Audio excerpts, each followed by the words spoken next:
Welcome to the Military OneSource podcast. Military OneSource is an official program of the Defense Department with tools, information, and resources to help families navigate all aspects of military life. For more information, visit militaryonesource.mil. Welcome to the podcast. I'm Bruce Moody. Military families move a lot. So military parents, that means their kids are changing schools a lot. To help with all of this change is the school liaison. And to talk about that are my guests. We have with us today Kristen Acquah and Meredith Ayala. Kristen, why don't you tell us a little bit about yourself?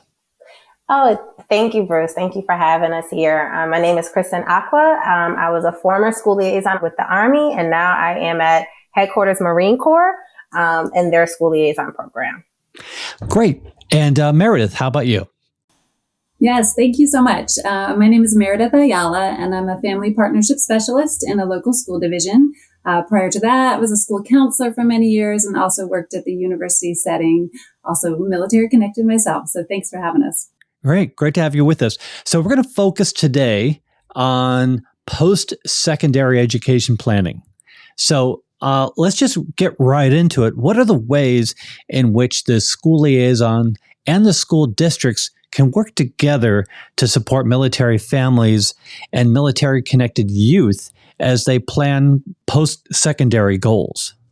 So the school liaison program, what we really try to do is just build that support network to provide the best educational experience for our military connected students, which that might look like different at every installation and different with every community. But specifically from our experience, we just really want to promote awareness of those unique educational needs of our military connected students. And I was very fortunate and lucky to have Meredith Ayala, who is very connected with the military community already as a partner. I'll say a partner in work. I would say a partner in crime, but a partner in work to supporting our military community in Virginia. So for any school liaison, and most school liaisons are working with school designated POCs, or they find someone who has passion around the work for military connected students. And then, like I said, in my lucky self, I had Meredith Ayala in the division level to supporting me in the work that we did around military connected students. Yes, I'll jump in. The school division just really values the collaboration that we have with our school liaison and with our local installations.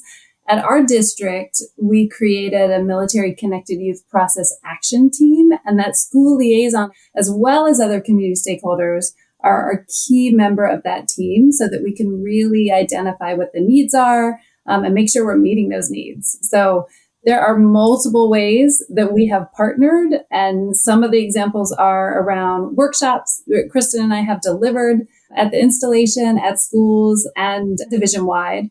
We did do one on supporting military-connected youth for our counselors. We also did another workshop about preparing for post-secondary opportunities at a virtual post-secondary fair. And one of our favorites is doing a PCS challenge for all of our new counselors as well. So there's been many opportunities just to increase, as Kristen said, to increase that stakeholder awareness.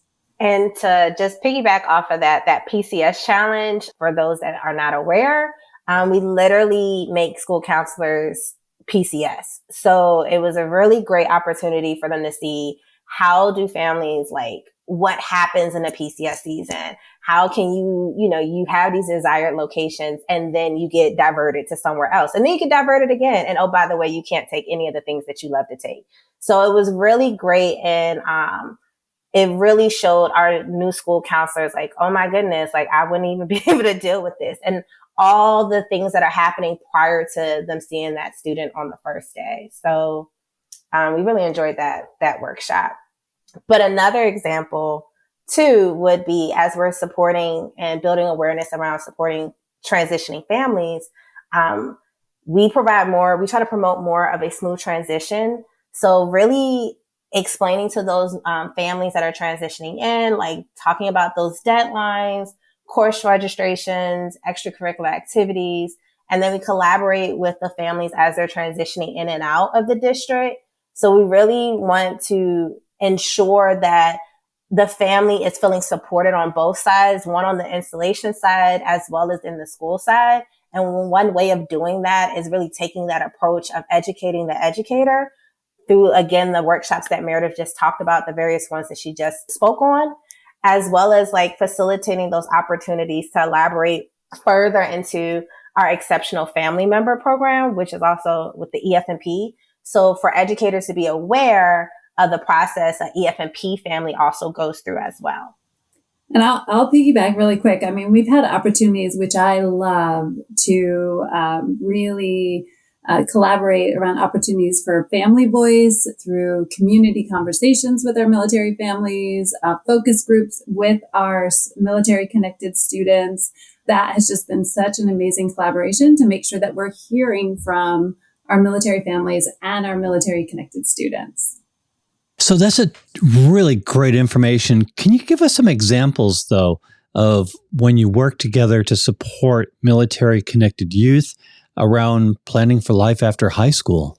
Yes, absolutely. There are so many examples of how we've collaborated around on-time graduation, which we've mentioned previously, comparable services, gifted and talented, really extracurricular activities, really supporting the seamless transition of our students across districts and overseas.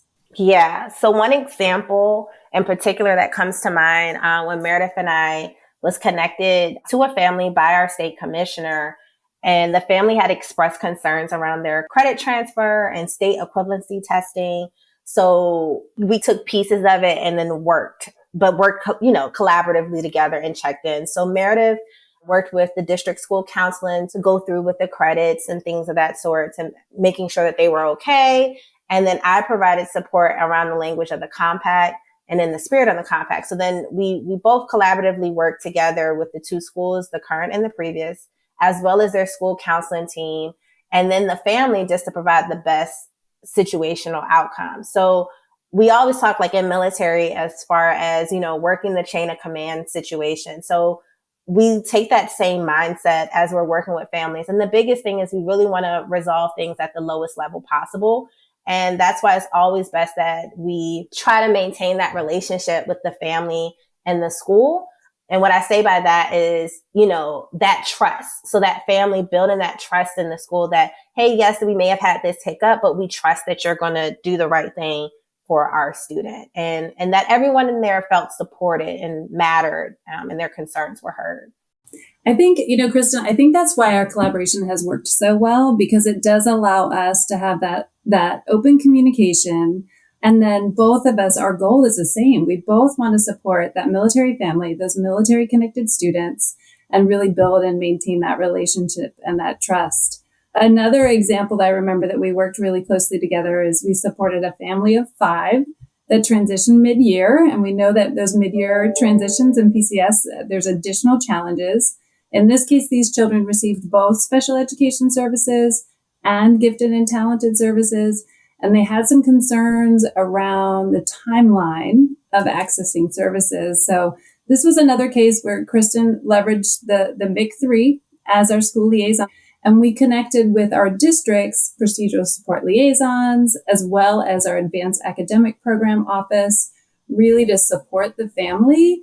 Through this case, both Kristen and I ended up facilitating a workshop for our procedural support liaisons in the district on the MIC3. And then we also collaborated with the advanced academic program office to review and update their website from a military family lens so that it would be easier for our military families to navigate.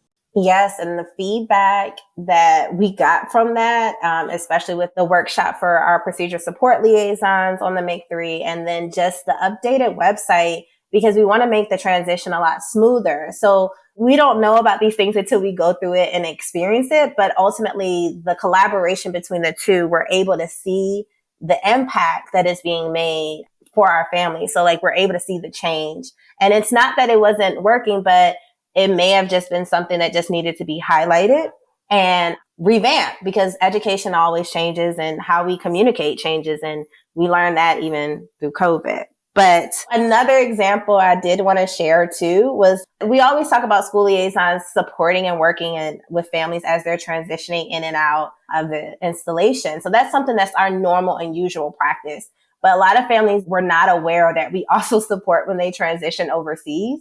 And Meredith and I supported many families as they were transitioning from and to overseas, which we would connect with either the installation school liaison, DODEA POCs. And with that collaboration, we were able to really see successful credit transfers, on-time graduation. Everyone was happy. Everyone felt supported, and everyone knew what the expectation was. And that, I think, is really big for our military families. I feel like we could go on and on. I'll offer one more example. But just that we had a family that was coming in with an elementary school kiddo that was enrolled in a very, very advanced math in elementary school. And that family was concerned about the access to the advanced rigor in school. And we know that continuing those rigorous courses and that placement is so important as we're looking at preparing for life after high school and post-secondary opportunities. So again, we were able to work with that family, work with the school, and through Kristen and I working together, leveraging that MIC3 again, just to support that family to make sure that that student had access to that rigor. So many examples of how we've worked together to support our military connected students. Well, this is terrific. So let's just keep this rolling along. What tools and resources support your work with military-connected youth who are preparing for post-secondary opportunities? So for a school liaison, what really supported my work was, of course, the state legislation, the MIC3, because these are legal documents that I could stand on. And it really supported in the spirit of the compact of leveling the playing field and guaranteeing that on-time graduation, those comparable services, enrollment, and then helping with building that awareness around military culture for our families that are just like our civilian families, as well as our educators, and helping them feel confident in how they support our military connected students, because oftentimes they would want to do something, but they didn't know if they could. But ultimately, in the spirit of the compact, what's best for this child? So what we try to do is look at the whole child and not just the academic, but how as a team we can set them up for success. And speaking about the whole child, and I've actually leveraged the MIC3 in my school counselor role, as well as in my family school partnership role now, around extracurricular activities such as sports, the arts, leadership organizations, really informing our faculty that these unique circumstances of our military connected youth and the importance of having the opportunity to join student organizations after deadlines. So not only they can get connected to the school, but they can continue their participation and their leadership in those activities that may continue to and connect to post-secondary goals. So like Kristen, the MIC3 definitely we use. I also use district and state resources around graduation requirements and transfer guidelines, training our school counselors and our other district personnel, always bringing in that military lens and asking, what does this policy or what does this practice mean for our military connected youth? Yeah. And that I think has been very fruitful and helpful, especially within our partnership, is always looking at it through the military lens. How does it help our military connected youth? But just some things that we would ask for parents to also be aware of and how to support their child's educational success is being aware of those educational binders. There are several ones that are out there. Some are physical, some are electronic, but it really helps to provide that smooth transition for our families. And with those educational binders, you can put in educational documents such as, report cards, transcripts, evidence of work, recommendation letters, immunizations. The list continues to go on and on. But if a family connects with their school liaison, their installation school liaison, they're very familiar with the educational documentation and the tools and what most schools are looking for, especially if you have a student that's, 2 times gifted and those IEPs or 504 plans. There's so much stuff that goes in as a parent when you're preparing for that transition and you're preparing for that move. A lot of those things, you're like, oh, I can get that, I can get an email. But the reality of it is, or you're not recognizing that, hey, we don't want this to expire, because we ran into those situations as well. But it kind of takes a back seat because you're just preparing for this big move. Whereas if you have that educational binder, you could add to an update as the time comes. So really working with the installation school or school liaison on that is very helpful. And then the school liaison is really helpful to the educators and sharing that information and those resources that are available out there. Yeah, we definitely do that. And we definitely concur with using some sort of educational binder for all of our highly mobile families, just to make it a more seamless transition.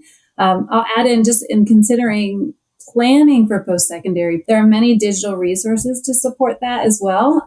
Big Future is one that's a free comprehensive set of digital resources that helps students take that first step for after high school. And many districts like ours have digital resources that they use and just make available to help organize transitions and post-secondary planning. So you guys have covered a lot of ground, a lot of ground. And interestingly, there's a lot more to go, more than we can fit in one episode. So we're going to come back and we're going to do another episode and we're going to continue this conversation. And what I'd like for you to do is just give us a sense of what we'll be talking about in the next episode. No, so excited about the next episode. We're going to talk a little bit about, first starting out, who are our military connected students, and then really bring the voice of our students into the discussion and explore what they have been saying to us, as well as how those multiple transitions really affect our military connected students as they're planning for life after high school. Well, that's a lot. And we got a lot in this episode. And actually, this is the second of a series of 3. So again, a whole lot of information for military parents. Kristen Acquah and Meredith Ayala, so great to have you on the podcast. So thank you to the both of you for joining us today. Thank you. Thank you. Awesome. Want to remind everybody that Military OneSource is an official resource of the Defense Department, and we want to hear from you. We have a link in the program notes. Click on it, send us a question, a comment, or an idea for another episode. And also subscribe to this podcast wherever you listen to your podcast, because we cover a wide range of topics to help military families navigate military life. I'm Bruce Moody. Thank you very much for listening. Take care. Bye-bye.